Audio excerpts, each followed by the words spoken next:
Welcome to all of you. आप सभी लोग का स्वागत है। आज हम लोग डिस्कस करेंगे टाइम डायलेशन। तो हम लोग कुछ इंपॉर्टेंट टॉपिक्स जो है स्पेशल थ्योरी ऑफ रिलेटिविटी का पढ़ चुके हैं और उम्मीद करते हैं कि आप उसको रिवाइज स्टेट में भी रखे हुए रहते हैं, जैसे कि Lorentz space and time transformation, फिर लेंथ कॉन्ट्रैक्शन के बारे में पढ़े थे और आज हम लोग जो है टाइम डायलेशन के बारे में पढ़ेंगे। तो टाइम के बारे में पहले ऐसा सोचा जाता था कि वो एक एब्सोल्यूट क्वांटिटी है, लेकिन थ्योरी ऑफ रिलेटिविटी जो स्पेशल थ्योरी ऑफ रिलेटिविटी इस बात को साबित करता है कि टाइम भी एक रिलेटिव क्वांटिटी है, वो भी एक सापेक्षिक होता है। किसके रिस्पेक्ट में? गति के रिस्पेक्ट में, वेलोसिटी के रिस्पेक्ट में वो भी एक रिलेटिव क्वांटिटी है। कहने का मतलब एग्जांपल से समझिए कि जैसे आप नॉर्मली समझते हैं कि आपके द्वारा बिताया हुआ 10 मिनट, हमारे द्वारा बिताया हुआ 10 मिनट, किसी और के द्वारा बिताया हुआ 10 मिनट, चाहे वो ट्रेन पे हो, चाहे बस पे हो, चाहे एरोप्लेन पे हो, बराबर होंगे।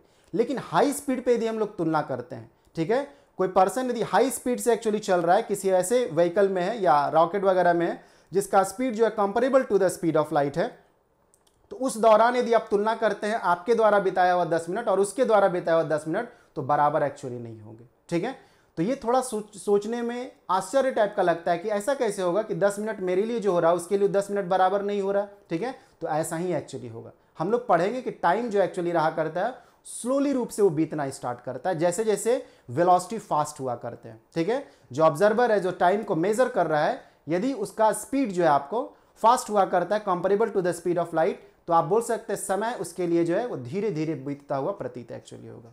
ठीक है, कहने का मतलब ये है, मतलब हाई स्पीड पे जो रहता है टाइम स्लोली आपको जो है बीतता हुआ प्रतीत आपको रहा करेगा। ठीक है, जो आप बोल सकते हैं क्लॉक जो है स्लो रन करा करता है, ठीक है, एट हाई वेलोसिटी। और कौन सा वेलोसिटी रहना चाहिए? रिलेटिविस्टिक वेलोसिटी आपको रहना चाहिए। ठीक है, तो हम लोग उसी के बारे में जो है जानकारी एक्चुअली लेंगे। ठीक है, तो हम लोग आगे बढ़ते हैं टॉपिक में। अब हम लोग का ये जाना पहचाना टाइप का चीजें है। क्या जाना पहचाना टाइप का चीजें एक्चुअली है? ठीक है, just a minute.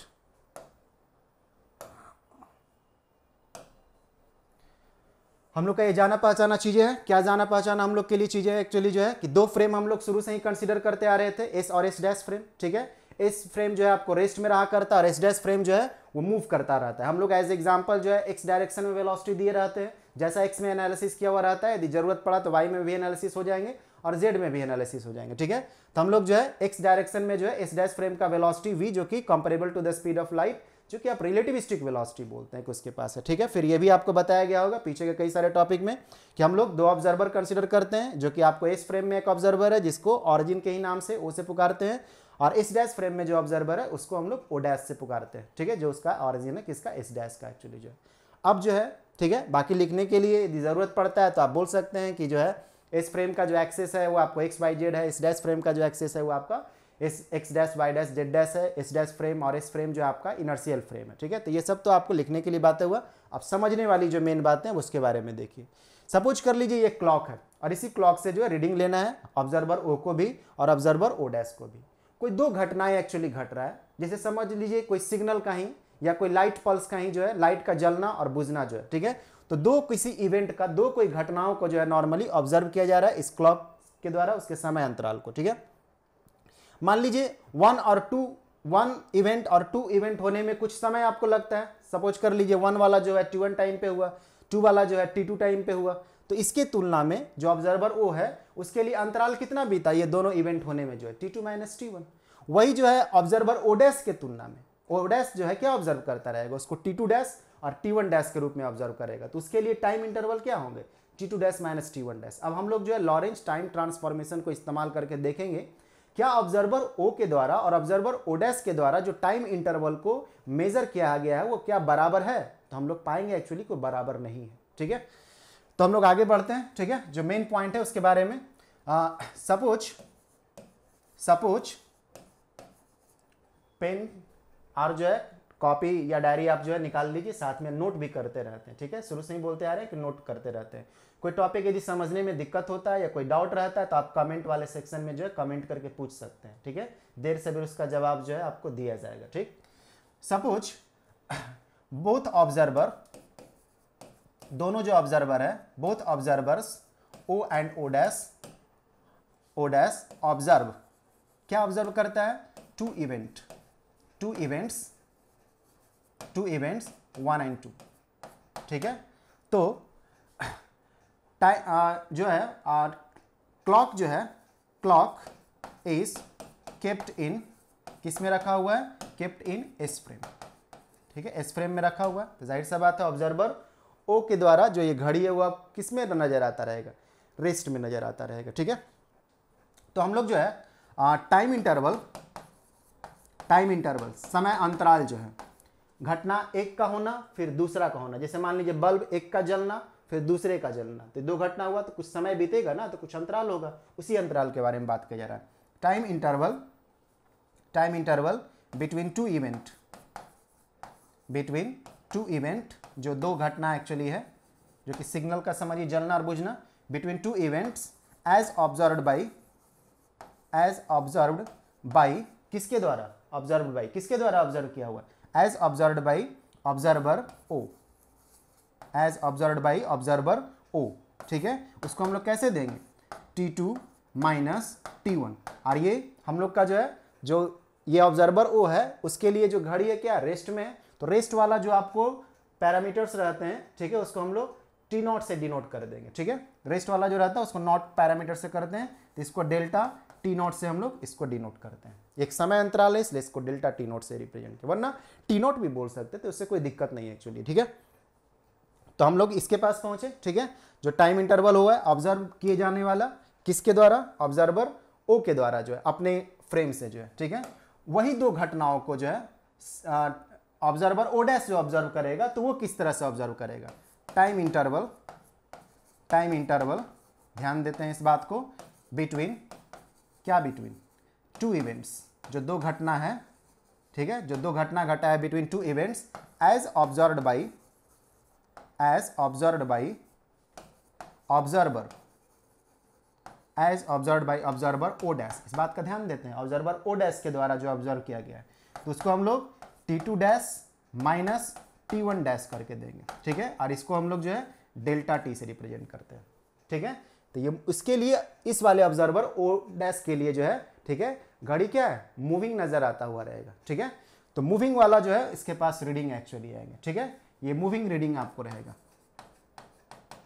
Moving reading रहेंगे, ठीक है, मूव करता हुआ वाला रीडिंग, और ये रेस्ट वाला आपको रीडिंग रहेंगे, ठीक, क्योंकि ऑब्जर्वर ओ जो है उसी फ्रेम में, जिस फ्रेम में घड़ी रखा हुआ है, ठीक है। तो हम लोग आगे बढ़ते हैं। अब अकॉर्डिंग टू, अब इस बात को ध्यान रखें किसको डेल्टा T0 माने हैं, किसको डेल्टा T माने हैं। अब जो है आप लॉरेंस टाइम ट्रांसफॉर्मेशन को इस्तेमाल कर लीजिए। लॉरेंस टाइम ट्रांसफॉर्मेशन पता है ना कि T डैश इजिकल टू क्या लिखते हैं, जो लिखते हैं उसको ध्यान में रखिए, ठीक है। T dash equal to from Lorentz, क्या लिखते हैं, ध्यान में है, रफ कॉपी में चाहिए तो लिख लीजिए या मन में सोचिए फिर मिला लीजिएगा। फ्रॉम लॉरेंज टाइम ट्रांसफॉर्मेशन,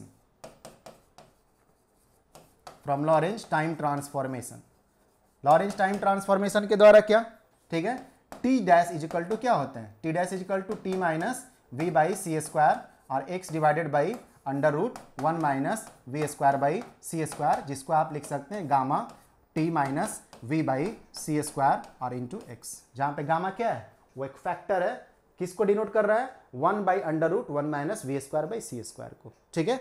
जो 1 बाई अंडर रूट दिस जो है ना, इसी को हम लोग गामा के रूप में इसको लिख सकते हैं। इससे इक्वेशन क्या होता है ना, लीनियर नजर आने लगता है, ठीक। तो अब हम लोग जो है उसी को लिखेंगे किसके लिए, T2 के लिए, T1 के लिए, और हम लोग जो है T2 dash minus T1 dash निकालेंगे, ठीक है। तो आपका जो है T2 डैश जो आपको हो जाएंगे, T2 डैश क्या लिखेंगे, T2 minus V by C square, और इसको हम लोग x, ठीक है, इसको आप x2 लिख सकते थे चाहते तो, ठीक है, इसको आप चाहिएगा तो x2 लिख सकते हैं, लेकिन पोजीशन तो बदलने वाला नहीं है, ठीक है। जो घड़ी का जो लोकेशन एक्चुअली है, जो भी रहा होगा, ठीक है, तो वो तो हमेशा ही फिक्स रहेगा। तो आप जो है इधर x2 यदि आप लिखते भी ना, तो x2 इज इक्वल टू आपको x1 is equal to x ही लेना पड़ेगा, क्योंकि घड़ी का जो पोजीशन है वो तो फिक्स रखा हुआ है ना, वो तो वहीं पे रखा हुआ है, कहाँ पे, जो आपका इस फ्रेम में जहाँ पे भी एक जगह रखा हुआ है हमेशा वहीं पे रखा हुआ रहेगा जब भी काउंटिंग करते हुए रहेंगे, तो ठीक है। तो कहने का मतलब है कि उसका पोजीशन चेंज नहीं हो रहा है, इसलिए हम लोग जो है उसको x2 लिखिए, x1 लिखिए, तो जो कि आप इसको x मान सकते हैं, ठीक है। तो ये आपका हुआ, इसलिए हम लोग यहाँ x2 नहीं लिख रहे हैं। और ये क्या हो गया, under root 1 minus V square by C square. अब किसी के मन में यदि आता है कि V2 क्यों नहीं लिख दिए, तो ये तो बहुत बड़ा गड़बड़ बात हो जाएगा, क्योंकि हम लोग शुरू से ही बोल रहे हैं कि फ्रेम इनर्शियल है, ठीक है। अलग अलग वेलोसिटी जो है हम लोग अलग अलग टाइम पे कंसीडर नहीं करेंगे, वेलोसिटी सेम रहना चाहिए, ठीक है, मतलब वेलोसिटी कांस्टेंट रहना चाहिए, ठीक, जो भी रहता है। तो इसलिए इसको V2 तो लिखेंगे नहीं, और लाइट वाले में आप C2 दी लगा देते हैं और C1 लगा देते हैं, तो ये तो सीमा ही पार कर जाने वाली बात हो जाएगा, क्योंकि आप जो है postulate of special theory of relativity को ही वायलेट कर गए। आप लाइट का स्पीड जो है अलग अलग लेना स्टार्ट कर दिए, ठीक है, ऑब्जर्वर के रिस्पेक्ट में एक्चुअली जो है, या फ्रेम के रिस्पेक्ट में, जो कि वैलिड नहीं है आपको, ठीक है। तो इस बात का ध्यान रखते हैं। तो अब हम लोग आगे बढ़ते हैं। T1 dash is equal to क्या होंगे, T1 minus V by C square, और इसको हम लोग x1 कहने का मन यदि कर रहा होगा तो बताएं, घड़ी तो सेम जगह पे है, ठीक है। तो x2 लिखिए, x1 लिखिए, जिसको हम लोग x मान ले रहे हैं, पोजीशन को सेम रख रहे हैं, इसलिए हम लोग यहाँ पे x ही लिख दे रहे हैं, ठीक है। Under root 1 minus V square by C square. अब हम लोग जो टाइम इंटरवल निकालेंगे, ठीक है, तो हम लोग टाइम इंटरवल जो निकालेंगे, आप इसको एक बार देख लीजिए क्या लिखे हुए हैं, ठीक है। क्लियर है ना क्या क्या हम लोग लिखते जा रहे हैं, ठीक। बाकी सब क्लियर भी है, हम लोग according to the Lorentz time transformation चीजों को लिख रहे हैं, ठीक। तो हम लोग जो है T2 dash minus T1 dash, T2 dash minus T1 dash is equal to क्या लिखिएगा, T2 डैश हम लोग लिए हुए हैं T2 minus V by C square X, minus T1 क्या लिए हुए हैं, T1 माइनस T1 डैश जो है V by C square X divided by under root 1 minus V square by C square, ठीक है। तो आपको क्या होंगे, ये वाला टर्म और ये वाला टर्म कैंसिल आउट हो जाएंगे ना, ये टर्म और ये टर्म आपको कैंसिल आउट हो जाएंगे, क्योंकि ये माइनस माइनस प्लस हो जाएगा और ये माइनस सेम टर्म में कट जाएंगे, तो बचेंगे क्या, T2 माइनस T1 और by under root 1 minus V square by C square. Clear है ना। अब हम लोग रिजल्ट के पास पहुंच रहे हैं। T2 dash minus T1 dash किसको कंसिडर किए हुए थे, ठीक है, किसको कंसिडर किए हुए थे, टाइम इंटरवल जो बीत रहा है किसके रिस्पेक्ट में, ऑब्जर्वर ओ डैश के रिस्पेक्ट में, ठीक है, जिसको हम लोग क्या डिनोट किए थे, ओ डैश वाले में जो है, ठीक है, उसके लिए तो मूविंग नजर आएगा ना घड़ी, ठीक है, या इवेंट जो है आपको, तो उसको हम लोग डेल्टा टी से डिनोट किए हुए थे, ठीक है, उसको डेल्टा टी से डिनोट किए हुए थे। और T2 माइनस T1 जो था वो ऑब्जर्वर ओ के लिए डिनोट किए थे, पीछे देखे होंगे, ठीक है, जिसको हम लोग डेल्टा टी नॉट करके रिप्रेजेंट किए थे, divided by under root 1 minus V square by C square, ठीक है। तो ये आपका जो है क्या हो गया, ये आपको टाइम इंटरवल का जो है ये एक्सप्रेशन हो गया, टाइम डायलेशन इसको बोलते हैं। अब इसको हम लोग डायलेशन क्यों बोलते हैं, समय धीरे धीरे बीतता है एक्चुअली जो है, कैसे हम लोग जानकारी लेंगे समय धीरे धीरे बीतता है। आप देखिए delta T is equal to क्या आ रहा है, delta T naught by under root 1 minus V square by C square. थोड़ा सा इसको हम लोग जो है और ढंग से जो है यहाँ पे एक बार लिख ले रहे हैं, ठीक है। इसको डेल्टा टी जो है ये आप क्या लिखें, डेल्टा टी नॉट और by under root 1 minus V square by C square. ये टर्म ये तो आपको मालूम है कि आपको रिलेटिविस्टिक टाइम बोला जा रहा है या मूविंग वाला टाइम है, मूविंग या रिलेटिविस्टिक टाइम, या इसको रिलेटिविस्टिक टाइम बोलते हैं, मूविंग या रिलेटिविस्टिक टाइम। और इसको क्या बोलते हैं, ये आपका रेस्ट या प्रॉपर टाइम बोलेंगे, ठीक है, जो रेस्ट में मेजरमेंट किए हुए हैं उसको प्रॉपर के नाम से बोलते हैं, ठीक है। और ये वाला जो आपका टर्म है, ये जो आपको टर्म दिख रहा है, ये टर्म एक्चुअली क्या है, ये टर्म लेस देन 1 है। पहचान करवाए थे कि आपको जो है क्या होते हैं, V square by C square, ये टर्म क्या है, लेस देन 1 टर्म है, होंगे ना लेस देन 1 टर्म, ठीक है। तो लेस देन 1 टर्म है, कैसे, ऊपर छोटा टर्म, जब भी वेलोसिटी होगा लाइट के वेलोसिटी से तो कम ही होगा ना, तो ऊपर छोटा टर्म नीचे बड़ा टर्म, छोटा और बाई बड़ा टर्म क्या होता है, लेस देन 1 टर्म आएंगे, ठीक है। Less than 1 term but positive रहेगा, मतलब 0 से बड़ा रहेगा लेकिन 1 से छोटा रहेगा, ठीक है।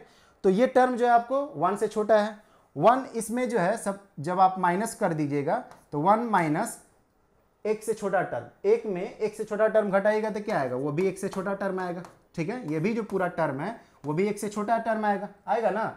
इसका अंडर रूट भी ले लीजिएगा, 1 से छोटा टर्म है उसका अंडर रूट लीजिएगा तो भी 1 से छोटा रहेगा, मतलब ये टर्म जो है 1 से छोटा है एक्चुअली, ठीक, क्लियर है। तो ये जब 1 से छोटा टर्म है तो आप किसी टर्म में यदि 1 से छोटा टर्म में डिवाइड कर दें, जैसे मान लीजिए 10 है और बाई 0.1 करिएगा तो क्या बना देगा, उसको 100 बना देगा, ठीक है। मान लीजिए 100 है और डिवाइडेड बाई 0.1 करिएगा, उसको क्या कर देगा, ऊपर जाएगा तो 1000 उसको बना देगा। 0.1 को लिखिएगा ना 1/10 करके, 10 ऊपर जाएगा तो उसको 1000 कर देगा। समझ में आ रहा है ना। मतलब एक बड़े टर्म को आप जो है फ्रैक्शन टर्म से जो है पॉइंट वाले टर्म से डिवाइड कर देते हैं तो वो टर्म क्या होता है एक्चुअली जो है, ठीक है, वो बड़ा हो जाता है, ठीक है। जब आप लेस देन 1 वाले टर्म से उसको डिवाइड कर दीजिएगा, जैसे 0.1, 0.2, 0.3, तो ये टर्म आपको जो है ये ओवरऑल टर्म जो है बड़ा हो जाएंगे। कहने का मतलब क्या है, कहने का मतलब ये है कि आपको डेल्टा टी जो आपको रहेंगे, डेल्टा टी जो रहेगा वो डेल्टा टी नॉट रहेगा। तो टाइम इंटरवल बढ़ जाता है, ठीक है, जो अंतराल है वो बढ़ जाएगा, लेन देन हो जाएगा, मतलब 10 मिनट का बीतना जो है ज़्यादा देर लगाने लगेगा, तो आपको घड़ी कैसा महसूस होगा, लगेगा कि स्लो हो गया। सपोज कर लीजिए नॉर्मल जो आप अनुभव करते हैं 10 मिनट का बीतना, और आपको लगे कि बहुत देर लग रहा है कोई घड़ी से इंतजार करते हुए 10 मिनट का, तो इसका मतलब समझते हैं ना कि घड़ी में कुछ प्रॉब्लम है या स्लो हो रहा है, ठीक है।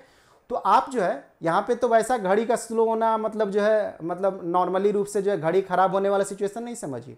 यहाँ पे जो हम लोग पढ़ रहे हैं एक्चुअली जो है वो वेलोसिटी के वजह से आपको जो है टाइम इंटरवल जो आपको क्या होंगे, लेन देन होंगे, और टाइम आपको जो है स्लो बीतना स्टार्ट होगा, टाइम इंटरवल बढ़ेगा और टाइम जो है स्लो बीतना स्टार्ट होगा। समझ में आ रहा है क्यों? सपोज कर लीजिए आपके लिए 1 मिनट जो है ज़्यादा देर से बीतने लगे, जैसे जो अनुभव आपको है सपोज कर लीजिए 60 सेकेंड का बीतना वो 70 सेकेंड में बीतने लगे, तो आपको क्या क्या लगेगा, आपको लगेगा ना कि ज़्यादा देर से बीत रहा है, मतलब घड़ी स्लो चल रहा है, ठीक है।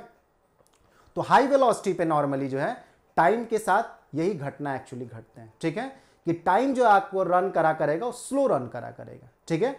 टाइम इंटरवल बढ़ जाएंगे और टाइम स्लो रन करता रहेगा। बोल सकते हैं कि घड़ी जो है आपको स्लो रीड करना स्टार्ट करेगा, कब?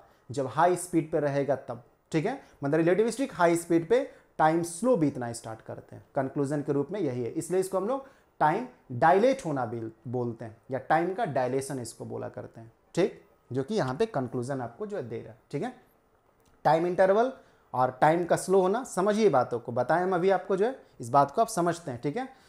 टाइम इंटरवल के बढ़ने से टाइम स्लो बीतता हुआ आपको जो है वो मेजर होना स्टार्ट होंगे, ठीक। तो इसी के बारे में हम लोग का बात था, तो ये टाइम डायलेशन थे, और ये टाइम डायलेशन जो है प्रैक्टिकली रूप से ऑब्जर्व किए जाते हैं, ठीक है। कई सारे न्यूक्लियर पार्टिकल्स जो आपको रहते हैं, कई सारे आपका जो है आप बोल सकते हैं एटॉमिक पार्टिकल्स के साथ इस तरह का सिचुएशंस को जो है फॉलो किए जाते हैं, ठीक है। तो हम लोग इसके बारे में जो है कभी और डिस्कस करेंगे कि इसके एक्सपेरिमेंटल वेरिफिकेशन के बारे में। आज जो मेन टॉपिक हम लोग का था कि टाइम डायलेशन क्या होता है और उसका जो है डेरिवेशन जो है, ठीक है, तो हम लोग उसके बारे में काम कर चुके हैं, ठीक है। तो कैसे कैसे काम कर चुके हैं इसके बारे में आप देख सकते हैं, ठीक है, और ढंग से उसको जो रिवाइज में कर सकते हैं, ठीक है। तो हम लोग कंक्लूजन जो पहुंचा वो इसी के पास पहुंचा, टाइम डायलेशन, ठीक है, जो delta T is equal to delta T naught by under root 1 minus V square by C square. इसको कंक्लूजन भी आपको बोल सकते हैं एक तरह से जो है, time run slow at high speed, ठीक है, time runs slow at high speed, समय धीरे धीरे बीतेगा हाई स्पीड पे एक्चुअली, और वो स्पीड क्या होना चाहिए, comparable to the speed of light रहना चाहिए, 10% of the speed of light, 20% of the speed of light, इस तरह का रहना चाहिए। नॉर्मल लाइफ में ऐसा सिचुएशन नहीं दिखेगा, नॉर्मल लाइफ में बहुत लो वेलोसिटी रहते हैं। तो क्लासिकल वेलोसिटी में क्या होंगे, ये वाला जो टर्म है v बाई सी स्क्वायर, एक बहुत छोटा टर्म और एक बहुत बड़ा टर्म, तो लगभग जो है ये टर्म वैनिश कर जाएगा, V square by C square, तो जीरो के पास चला जाएगा, तो 1 माइनस लगभग जीरो वाला टर्म 1 ही आएगा, 1 का अंडर रूट क्या हो जाएगा, 1 हो जाएगा, तो डेल्टा टी क्या प्रूफ हो जाएगा, डेल्टा टी नॉट प्रूफ हो जाएंगे। तो लो स्पीड के लिए टाइम डायलेशन आपको नहीं महसूस होता है, लेकिन हाई स्पीड पे ये टर्म इफेक्टिव रहेगा, और जितना ज़्यादा स्पीड रहेगा उतना ही ज़्यादा इफेक्टिवनेस आएगा, उतना ही ज़्यादा टाइम का डायलेशन एक्चुअली होगा, ठीक है। तो आज यहीं रहने दे रहे हैं, नेक्स्ट क्लास में हम लोग मिलेंगे। उम्मीद है कि आपको थ्योरी समझ में आ रहे होंगे, एक्चुअली जो है डेरिवेशन समझ में आ रहे होंगे। अब आपको इसको कॉमन सेंस को समझाना होगा कि वास्तव में ऐसा घटता है एक्चुअली, ठीक है। भले आपको थोड़ा कंट्रडिक्शन लगता हो, लेकिन ऐसा ही होता है एक्चुअली हाई स्पीड पे जो है, ठीक है। भले ही हम लोग को प्रैक्टिकल अनुभव उतने हाई स्पीड का नहीं है, वो एक अलग मैटर है, ठीक है, लेकिन घटना यही घटा करता है, ठीक। तो हम लोग नेक्स्ट क्लास में मिलेंगे, तब तक के लिए थैंक यू, रिवीजन करते रहिए, धन्यवाद।